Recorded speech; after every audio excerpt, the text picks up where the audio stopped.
अपनी तरफ से हमारे गोल्स क्या होने चाहिए?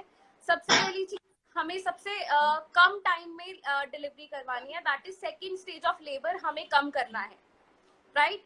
दूसरी चीज, हमारा जो मेन रोल होता है वो नॉर्मल डिलीवरी में होता है। हमें 3 चीजें एक्सप्लेन करना जरूरी है पेशेंट को, कि 3 पीस का उनको ध्यान रखना है। P number 1 that is power. Power हम जनरेट करवाएंगे पेशेंट में bye teaching her exercises and making her sure that ये वाली एक्सरसाइजेस वो फॉलो करें थ्रू आउट द पीरियड। दूसरा पी ये है, जो पैसेज होती है हमारी, उसमें गैप होना चाहिए। फॉर एग्जाम्पल, अगर आपके थाइस के बीच के मसल्स, यानी कि आपके अडेक्टर्स मसल्स बहुत टाइट रहेंगे या बहुत स्टिफ रहेंगे, उनकी टोन ज्यादा होगी, तो अच्छे से लेग्स नहीं खुल पाएंगी एंड बच्चे के सिर को उतना स्पेस नहीं मिल पाएगा and it will take longer. Second stage of labour ज्यादा लंबी हो जाएगी एंड ज्यादा टाइम लगेगा बेबी की क्राउनिंग होने में, राइट? तो हमें बहुत अच्छे से उनकी एक्सरसाइज ऐसे करवानी है कि उनकी लेग्स जो है बहुत फ्लेक्सिबल हो, राइट? तो इन चीजों का ध्यान रखना है हमें। दूसरी चीज जो हमें उनको बोलना है एक्सरसाइज करने से पहले, सिखाने से पहले, कि after doing the exercise for like 10 minutes you need to do a talk test to yourself. Talk test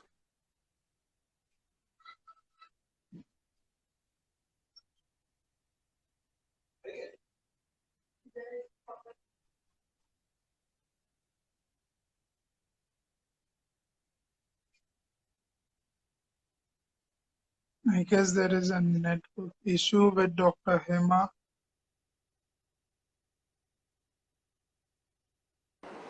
Okay, I'll be explaining now in English. I thought most of the people are Indian, so they'll be good with It's Hindi. fine.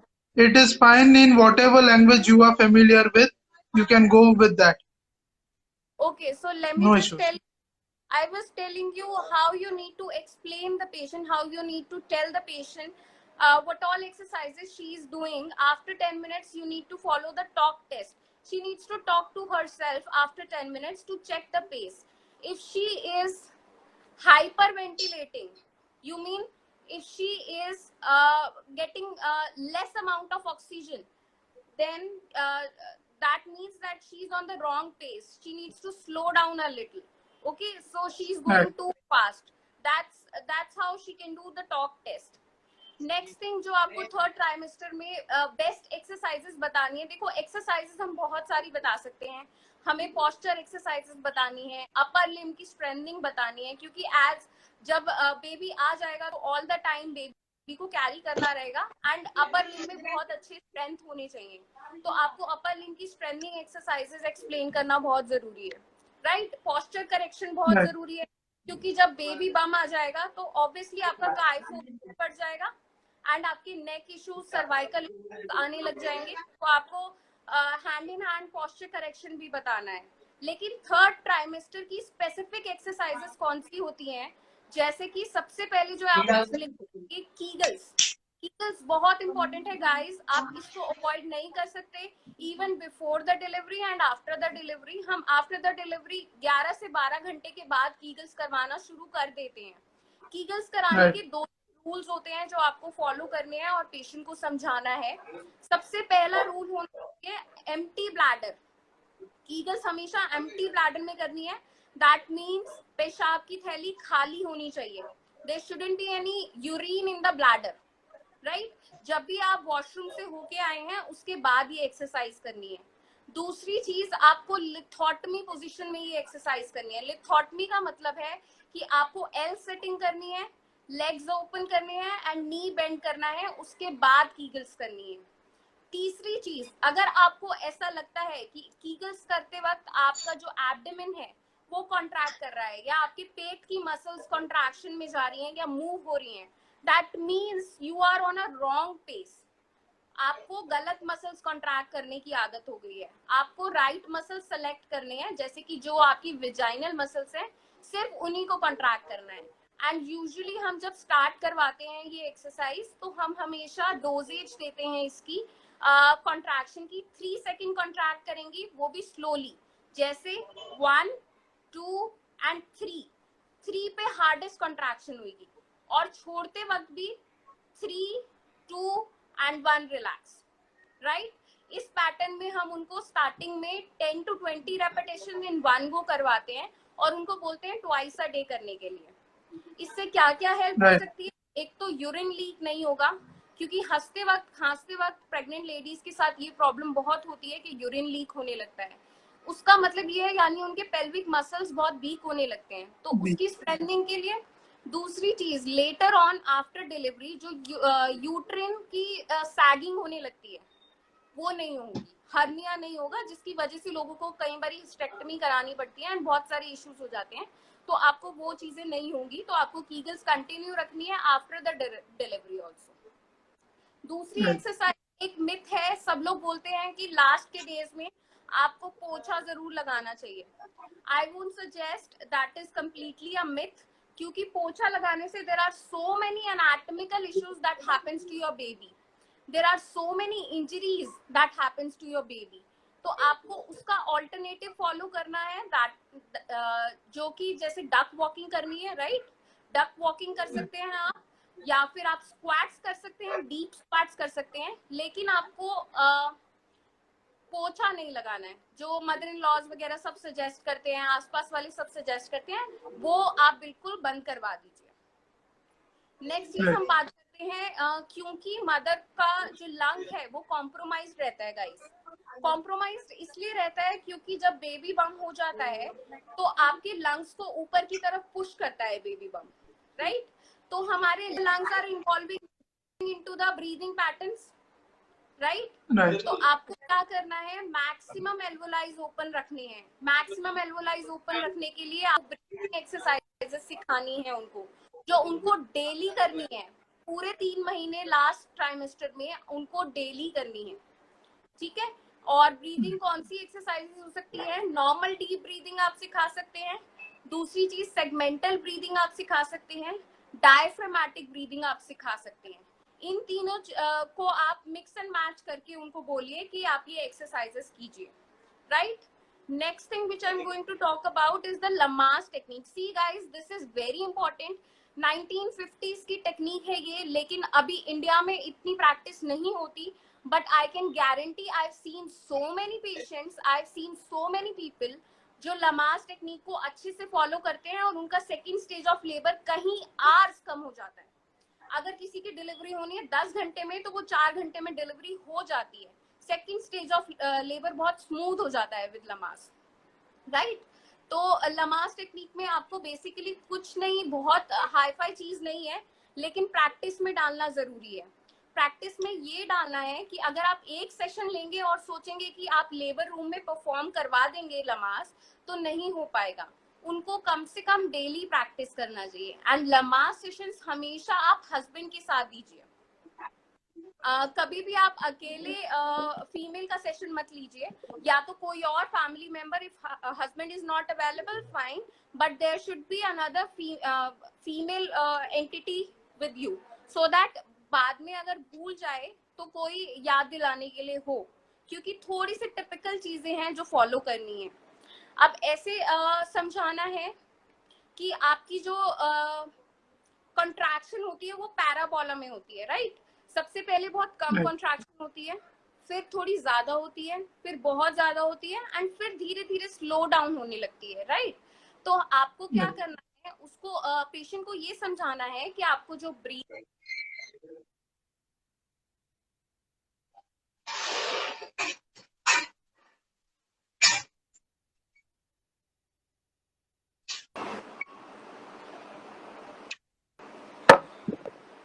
visible? Yeah, you are visible and audible too. Okay, great. तो I was telling you कि जो breathing है, हमें ये याद दिलाना है कि आपकी कॉन्ट्रैक्शन के पेस पे हैंड इन हैंड चले। अगर आप कॉन्ट्रैक्शन बहुत कम हो रही है इस वक्त, तो आपको बहुत कम लेवल पे ब्रीथ करना है। जैसे ही कॉन्ट्रैक्शन बढ़े, आपको ज्यादा लेवल पे ब्रीथ करना है। फिर कॉन्ट्रैक्शन जब पीक पे आए, तो आपको और ज्यादा मेहनत करनी है ब्रीदिंग में। ब्रीदिंग पैटर्न कैसा होना चाहिए, let me tell you this thing also, कि आप सबसे पहले छोटा इनहेलेशन लेंगे जब आपकी यहाँ पे है कॉन्ट्रैक्शन, यानी कि पैराबोला अभी स्टार्ट होने वाला है। आपको ब्रीदिंग थोड़ी सी इनहेलेशन लेनी है एंड एक्सहेलेशन माउथ से लेनी है, माउथ से छोड़ना है, ठीक है। 3 सेकेंड्स की इनहेलेशन एंड 5 सेकेंड्स की exhalation, I think good enough. उसके बाद आपको जैसे ही कॉन्ट्रैक्शन बढ़े, आपको थोड़ा तेज से इनहेलेशन करना है एंड तेज से एक्सहेल करना है। पीक पे आए तो उससे ज्यादा तेज करना है। ऐसे करते करते आपको ये पैराबोला फॉलो करना है according to your own contraction. और 2 कॉन्ट्रैक्शन के बीच ट्रांजिशन फेज होता है guys. Transition phase there is no contraction but pain हो रहा होता है पेशेंट को। तो हम उस पेन को कैसे कम करेंगे? उनको ही हु पैटर्न ब्रीदिंग करवाएंगे। I know it sounds very funny, लेकिन ये बहुत कारगर है, ये बहुत अच्छा रिजल्ट देती है। आपको उनको बोलना है बहुत कामली ही ब्रीदिंग करें, जैसे कि फॉलो, मुझे फॉलो करो, ही हु, ऐसे करके आपको ही हु ब्रीदिंग करानी है। अगर आप ये नहीं कराएंगे तो मदर्स 2 चीजें कर लेती हैं जो मैंने मोस्ट ऑफ द टाइम्स देखा है। जैसे कि पहली चीज वो कर लेती हैं ब्रीदिंग स्टॉप, एकदम अपने आप को रोक लेती हैं, जो कि नुकसानदायक है। दूसरी चीज वो शुरू कर देती है हाइपर वेंटिलेशन, जो कि नुकसानदायक है। तो आपको ही हु पैटर्न क्रिएट करवाना है ताकि बॉडी में बहुत इनफ अमाउंट का ऑक्सीजन रहे, ताकि एनर्जी मेंटेन रहे पुश के टाइम पे, राइट। एंड आपके बॉडी में कार्बन डाइऑक्साइड बाहर निकलता रहे through who and he, right. अब हम बात करते हैं जब ट्रांजिशन फेज नहीं हो और आपको गायने, आपकी ऑब्जन गायने बोल रही है कि आपको पुश करना है, ठीक है। तो आप पुश के टाइम पे कौन सा ब्रीदिंग पैटर्न फॉलो करोगे? That is J breathing. J breathing का मतलब है आपको हमेशा अपने पेशेंट को ये एक्सप्लेन करना है गाइस कि आप इमेजिन कीजिए दैट आप एक आर्म के साथ है एंड आपको गुटली बाहर निकालनी है, राइट। अगर आप ऊपर से नीचे की तरफ प्रेशर लगाएंगे तो ही गुटली बाहर निकलेगी। अगर आप नीचे से भी ऊपर की तरफ प्रेशर लगाने लगेंगे, जैसे कि आप बेबी के केस में अपने बटन अंदर स्क्वीज करने लगेंगे, तो भी बेबी बाहर नहीं आ पाएगा, ज्यादा मेहनत लगेगी।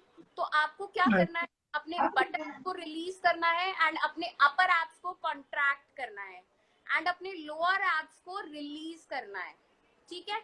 ये जे शेप ब्रीदिंग होती है, इसमें नॉर्मल इनहेलेशन लेंगे एंड एक्सहेलेशन के टाइम पे आपको अपने अपर एब्स को कॉन्ट्रैक्ट करना होगा एंड लोअर एब्स को रिलैक्स करना होगा। बटक्स को स्क्वीज नहीं करना है eight the time of pushing, वरना बेबी अंदर अटक जाएगा, क्राउनिंग होने में टाइम लग जाएगा, ठीक है। अगर आपको second stage of labour short करना है तो आपको बटक स्क्वीज नहीं करना है। अब हम बात करते हैं पोस्ट नेटल केयर की। पोस्ट नेटल केयर में अगर delivery, I had one question, Dr. Hema. I had one question. मेरा क्वेश्चन ये था कि if someone goes for antenatal care, can this prevent LSCS? Is there chances?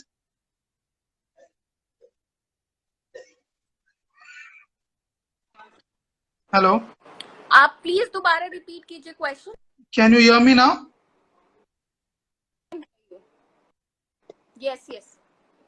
Can you hear me? Yes, yes, I can hear you. So मेरा question आपसे ये था, if a woman goes for antenatal care, are there chances of prevention of LSCS? Of course, of course. अगर आपको normal delivery करानी है, see one thing, I tell you one thing, that आज हम इतने सीडेंट्री लाइफस्टाइल में हैं कि आज के फीमेल्स को हमेशा एक एंटीनेटल केयर या एक प्रोटोकॉल ऑफ एक्सरसाइजेस के थ्रू ही जाना पड़ता है नॉर्मल डिलीवरी के लिए। अदरवाइज हम लोगों की इतने सीडेंट्री लाइफस्टाइल में वर्किंग वुमेन के पास इतनी एनर्जी, इतनी स्ट्रेंथ नहीं होती कि वो खुद से नॉर्मल डिलीवरी के लिए जा सके। तो उनको डेफिनेटली अगर नॉर्मल डिलीवरी चाहिए तो ये प्रोसीजर्स फॉलो करने पड़ेंगे, एंटीनेटल सेशंस लेने होंगे ही होंगे। अदरवाइज बहुत सारी डिलीवरीज ऐसी होती है, let me tell you, because of panic and because of जो ये नॉलेज नहीं होती कि डिलीवरी टाइम पे क्या होगा, वो नॉर्मल डिलीवरी भी टर्न हो जाती है सिजेरियन में लेटर ऑन। जब हाइपर वेंटिलेशन करने लग जाते हैं females. I have seen so many deliveries कि हाइपर वेंटिलेट करके मदर ने अपनी एनर्जी खत्म कर ली and then the gynae have to decide okay now let's just do the caesarean because mother is not left with any energy, right. So ये सारी चीजें एनर्जी क्रिएट करने के लिए क्या क्या टैक्टिक्स हैं, क्या क्या टेक्निक्स हैं, वो ये एक्सरसाइजेस कैसे करनी है, लमास टेक्निक कैसे फॉलो करनी है, ये सब हम एंटीनेटल क्लासेस में सिखाते हैं, राइट। अब हम बात करते हैं। हाँ जी, हाँ जी। One more thing I wanted to ask you is that कि अगर someone is been suggested for LSCS और कोई नॉर्मल के लिए है, so antenatal care will be same for both kind या it's different? अगर किसी को सजेस्ट किया है LSCS, ठीक है, इसका मतलब ये है या तो वो लो प्लेसेंटा है, या तो बेबी का ओरिएंटेशन ऐसा है कि हेड ब्रीच पोजीशन है, हेड और लेग्स एक अलाइनमेंट में नहीं है, वो इस तरीके से प्रेजेंट है, ठीक है, उस केस में हम LSCS को नहीं रोक सकते। अगर लो प्लासेंटा है तब भी हम नहीं रोक सकते, तब हम लो प्लासेंटा। लेकिन वो लोग एंटीनेटल केयर के लिए जा सकते हैं क्या? एंटीनेटल केयर के लिए यस ऑफ कोर्स जा सकते हैं, क्योंकि पोस्चर करेक्शन तो चाहिए ही। लेग्स में जो सियाटिका हो जाता है, जो लेग्स में क्रैम्प्स पड़ते हैं, उसकी सारी स्ट्रेंथनिंग वो और एब्डोमेन्स की स्ट्रेंथनिंग, कीगल्स एक्सरसाइज, ये सब तो सीखना सबको ही जरूरी है। और ये लमास टेक्निक ऐसी है जो आपको नॉर्मल डिलीवरी के लिए करनी होगी। अगर आपको पहले से ही पता है कि मेरी LSCS होने वाली है तो आप लमास के लिए मत जाइए, लेकिन बाकी सब चीजें आपको करनी ही होंगी। लेकिन अगर आप चाहते हैं कि आपकी नॉर्मल डिलीवरी हो तो आपको लमास जरूर फॉलो करना चाहिए। और जो स्पाइनल और जो स्पाइनल एनेस्थेशिया के कॉम्प्लिकेशंस जो वुमेन्स में आते हैं after delivery, so antenatal care can help in that situation also. Of course spinal anaesthesia देना ही नहीं पड़ता इतने सारे केसेस में, क्योंकि इतना इजीली एंड स्मूथ डिलीवरी हो जाता है एंटीनेटल केयर के बाद, लमास अच्छे से फॉलो करने के बाद, कि स्पाइनल एनेस्थीसिया का मौका ही नहीं मिलता, चांस ही नहीं पड़ता है। और नहीं फॉर LSCS देना भी पड़ जाए, अगर कुछ केसेस में बहुत स्पेसिफिक केसेस में देना भी पड़ जाए, उसके बाद भी जो कॉम्प्लिकेशंस हैं वो उतने नहीं होते, क्योंकि ऑलरेडी मसल स्ट्रेंथेंड होती है, ऑलरेडी आपकी स्पाइन ब्रेस्ड होती है बिकॉज ऑफ द एक्सरसाइज जो हम एंटीनेटल टाइम पे करते हैं। तो ब्रेस मसल्स में सियाटिका होना या फिर हमारा कोई भी लंबा रेडिकुलोपैथी होना बहुत मुश्किल है, ठीक है, वीक मसल्स में ये सब चीजें होती हैं, तो हम उनको कॉम्प्लिकेशंस को डेफिनेटली अवॉइड कर सकते हैं। You can continue. You can continue. Okay. Now let's just talk about postnatal care. Postnatal care में हमें 11 से 12 घंटे के बाद कीगल्स एक्सरसाइज करानी है, राइट। दूसरी चीज आपको जो फॉलो करवानी है पेशेंट को कि आप हंसते वक्त, खांसते वक्त या फिर वॉशरूम में, या फिर आप अगर बहुत तेज तेज चल रहे हैं उस टाइम पे अपने दोनों हाथ अपने सूचर्स पे रखने हैं, राइट। और आपको बहुत ज्यादा खाना एक साथ नहीं खा लेना है, आपको इंटरवल्स में खाना है, क्योंकि अगर आपका एब्डोमिनल प्रेशर बढ़ेगा तो आपकी सूचर्स पे बहुत ज्यादा इफेक्ट आ सकता है, राइट। और आपको कंटिन्यूस वॉच रखना है अपने सूचर्स पे कि वहां से कहीं कुछ लीकिंग नहीं हो रहा है, कुछ इन्फेक्शन तो नहीं हो रहा है, तो ये बहुत कंटिन्यूस वॉच रखना है और हाइजीन बहुत मेंटेन करना है अपनी सूचर्स के लिए if you are going through LSCS। दूसरी चीज, अगर डे 1 है सर्जरी के बाद तो आपको टर्निंग सिखाना बहुत जरूरी है, क्योंकि अगर मदर सीधी लेटी रही तो लो बैक पेन होना बहुत लाजमी है। टर्निंग आप कैसे सिखाएंगे, आप 45 डिग्री बेंड करवाएंगे, टर्न करवाएंगे मदर को, एंड उसके नीचे 2 पिलोज प्लेस कर देंगे, and will tell the mother to put the pressure on the pillows, not on the bed, ताकि उनका जो स्पाइन का प्रेशर है वो सब निकल जाए।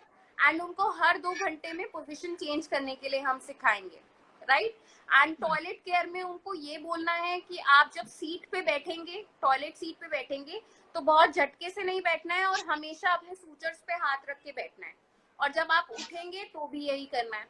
एंड अगर वो स्टेयर क्लाइंब करने वाली है, मतलब हॉस्पिटल से डिस्चार्ज के बाद उनका घर ऐसी जगह पे है जहाँ स्टेयर्स होती हैं, तो आपको क्या समझाना है उन्हें कि 1 by 1 एक तो क्लाइंब करनी है, ऑल्टरनेटिव नहीं करनी है, हील्स नहीं पहननी है, बच्चा कैरी नहीं करना है eight the time of climbing your stairs, और आपको अपने सूचर्स पे फिर से अगेन हाथ रख के चढ़ना है, राइट।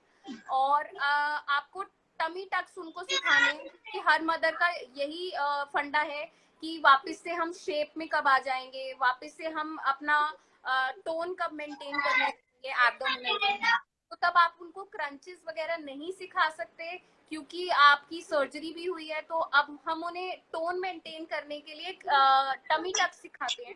टमी टक्स कैसे करने हैं, इनहेल करना है, पेट बाहर आएगा साथ के साथ, देन एक्सहेल करना है एंड पेट को अंदर जोर से खींचेंगे along with the exhalation, and exhalation should be longer and inhalation should be shorter, right। तो उन्हें हम ये एक्सरसाइज बताएंगे घर के लिए, एंड फीडिंग एडवाइस देंगे हम। फीडिंग एडवाइस कैसे देनी है कि उनको कभी भी बच्चे को गोदी में लेके फीडिंग नहीं करानी है, हमेशा 2 पिलोस के ऊपर रख के फीडिंग करानी है, ताकि उनको ज्यादा झुकना ना पड़े, क्योंकि अगर वो झुकेंगी तो उनके बैक में पेन हो जाएगा। और हमेशा एल सिटिंग में कराएं। अगर वो पैर लटका के कर रही हैं तो बहुत चांसेस है कि पैर में एडिमा हो जाए, तो उनको यही बोलना है कि आपको पैर जो है वो सीधे रखने हैं एंड उसके बाद फीडिंग करानी है। और अगर लेट के फीडिंग करा रहे हैं तो आपको अपनी बैक के पीछे 2 पिलोज रखने हैं, प्रेशर जो है वो पिलोज पे जाए, बैक पे ना जाए, राइट। एंड अगर पैर सीधे रख के करवा रहे हैं तो नीज के नीचे पिलो रखना है, ताकि आपके हैमस्ट्रिंग और क्वाड्रिसेप्स थोड़े से रिलैक्स्ड रहें, ठीक है, और आपके टांगों पे खिंचाव ना आए। और बाकी सारी एक्सरसाइजेस लेग्स की जो हम एंटीनेटल में बताते हैं वही हम पोस्टनेटल बोलते हैं फॉलो करने के लिए। एंड आफ्टर 3 months हम उनको एब्स और ये सब की ट्रेनिंग स्टार्ट कर देते हैं, right. So any other questions, anything else? Anyone wants to ask any questions to Dr. Hema? Can write your questions in the comment section down. So, ma'am, after the stitches are removed, so from when can they start their normal exercises? Like, I think for 6 weeks she needs to stop exercising, and after 6 week उनको शुरू कर देंगे बहुत basic level की exercises. 6 week abs की बात कर रही हूँ मैं सिर्फ, उसके अलावा बाकी सब एक्सरसाइजेस उनको डे 1 से कंटिन्यू करनी है। लेकिन if I talk about specifically abs, तो उनको 6 वीक तक होता है, तक सिर्फ टमी टक्स कराने हैं, एंड उसके बाद से वो एब्स इनिशिएट कर सकते हैं बहुत ग्रेड लेवल 1, एंड 3 months के बाद वो कंप्लीट जो एब्स की एक्सरसाइजेस हैं वो फॉलो कर सकते हैं सेफली। लेकिन ऑब्वियसली गायने एंड ऑब्स की डॉक्टर है उनकी कंसल्टेशन के अंडर ही, अगर उन्हें लगता है तो ही हम फॉलो कर पाएंगे, right. So Chandan is asking, can we squat in postnatal exercises?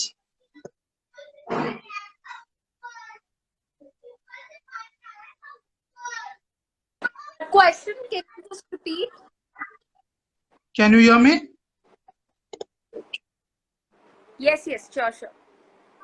Yeah, so Chandan is asking, can we squat in postnatal exercises? Squats, yes, आप स्टार्ट कर सकते हैं। अगर आपका बर्थ हुआ है नॉर्मली तो आप स्क्वाट स्टार्ट कर सकते हैं फर्स्ट 3 weeks के बाद।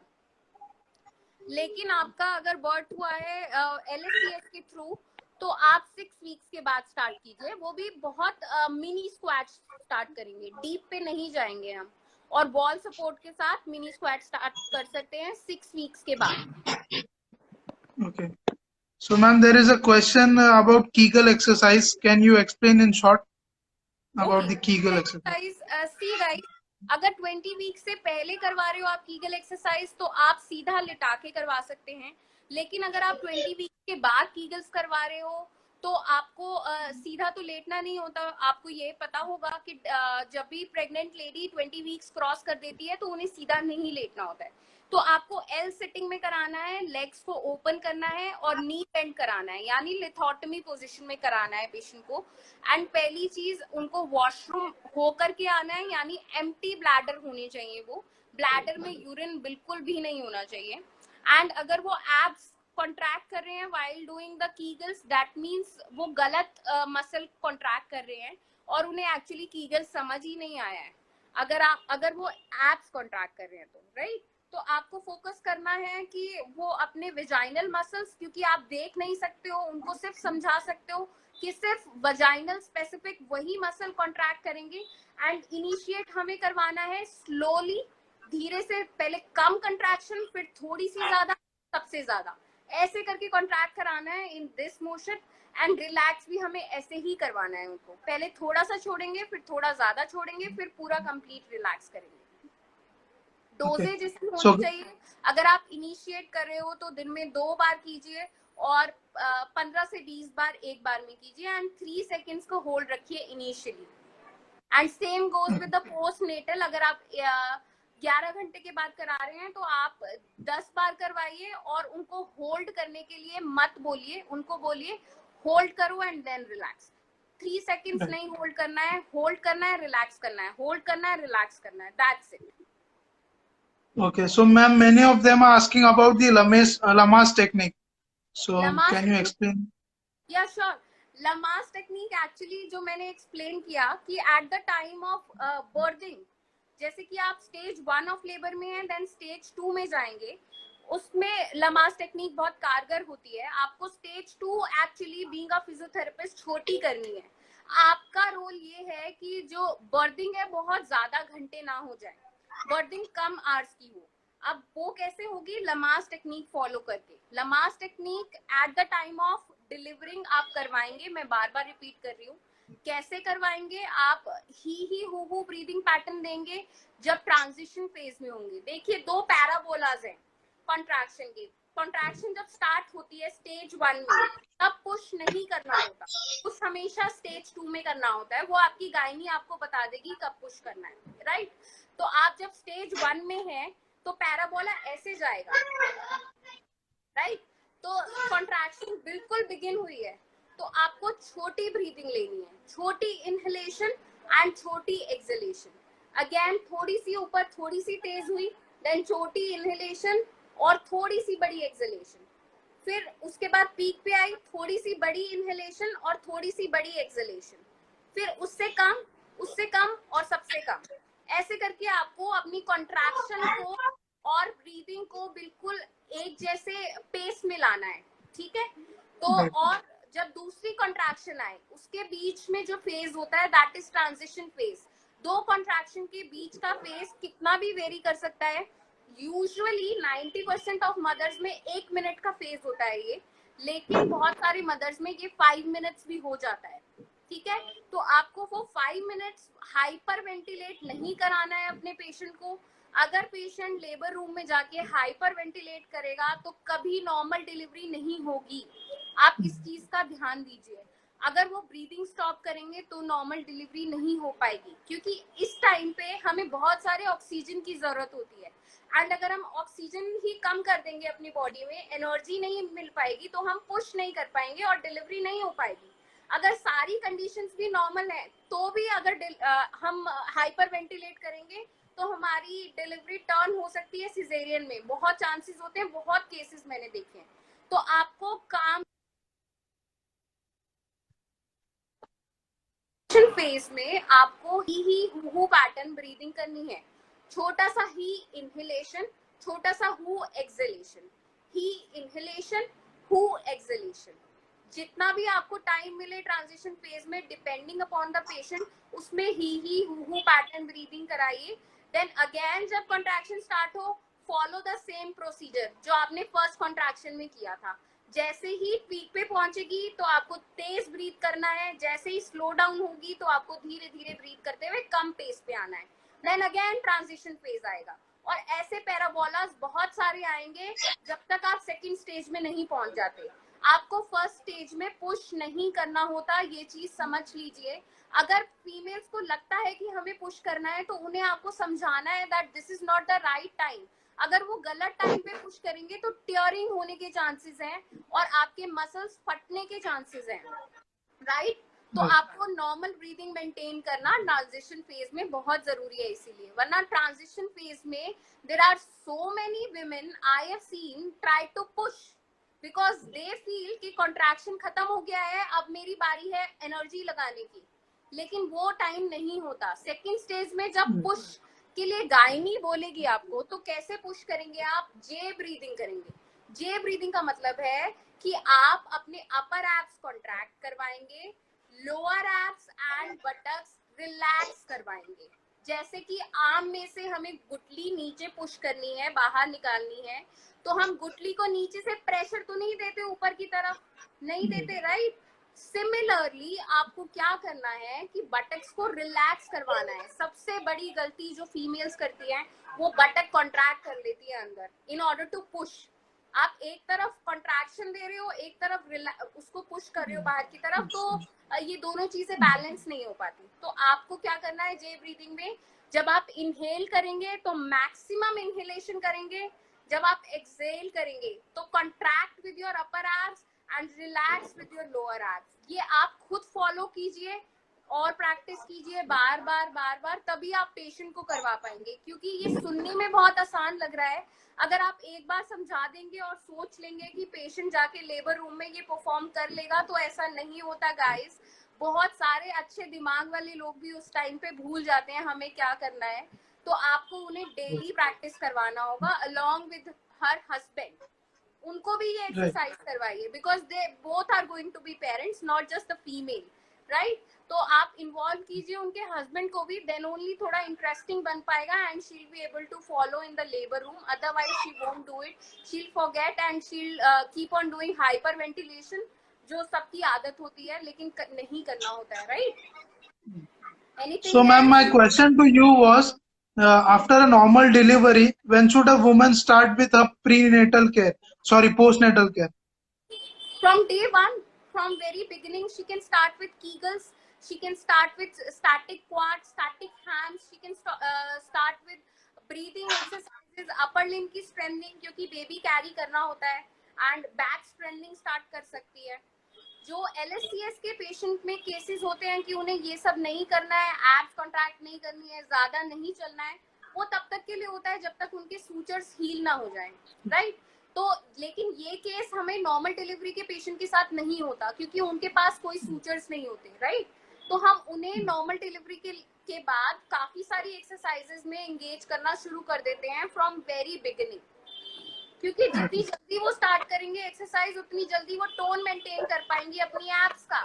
वरना जितना लेट हो पाएगा, उतना फिर लेट रिजल्ट आ पाएगा एब्स की टोन मेंटेन करने में, right?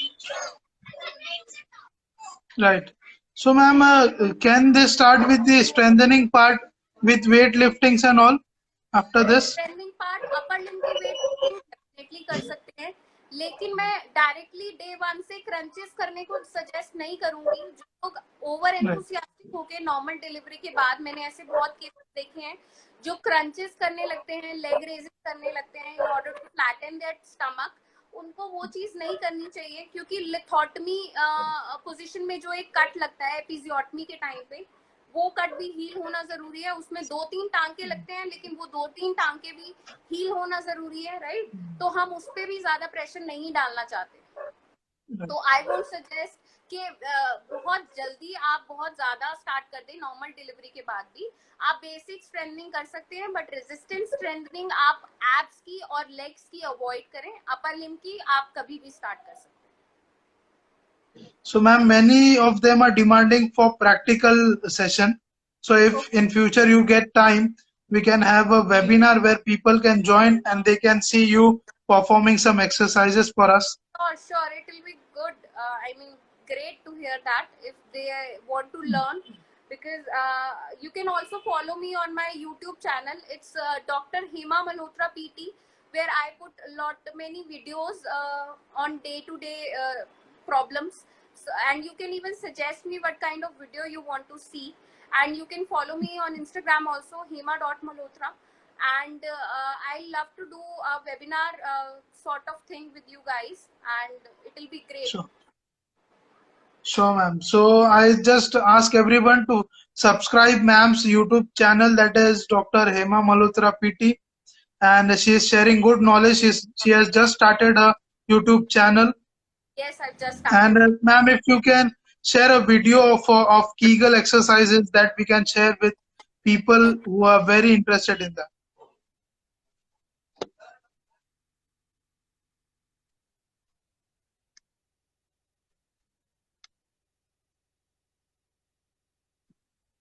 and I love that you appreciate it. And thanks for calling me on all about physiotherapy. I mean, this is a great thing. We'll be able to do more videos like this later on also. I'll be looking Sure. forward for that. It's a pleasure. Thanks for taking time for Thank you. us. And this was not planned, but this Yeah. was a very informative Thank session. Yes, yes, yes. Thank you so much. Yeah. Thank you. Thanks a lot. Bye-bye. Take care. Bye bye.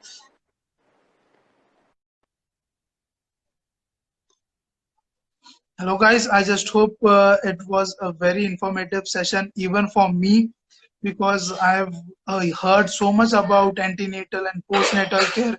Many women and physical therapists in India are practicing this, and Dr. Hema was very good at her explanation. And I just we will surely upload this to our IGTV. You can watch it whenever you want, and also to our YouTube channel. And tomorrow also stay tuned, as tomorrow 6 p.m. I guess so many Insta lives have been scheduled, so I just get confused sometimes. The thing is that thanks a lot. I this was not a planned Insta live, but the thing was, if someone is taking initiative to share knowledge, we are always there for them. And so with Dr. Beatrice from Singapore, hydrotherapy in rehab and fitness, tomorrow at 6 p.m. Indian Standard Time. Guys, you will have to join us again, and it will also be a very great session by Beatrice Chung PT from Singapore. So bye bye, take care, have a good evening to all of you. Bye bye.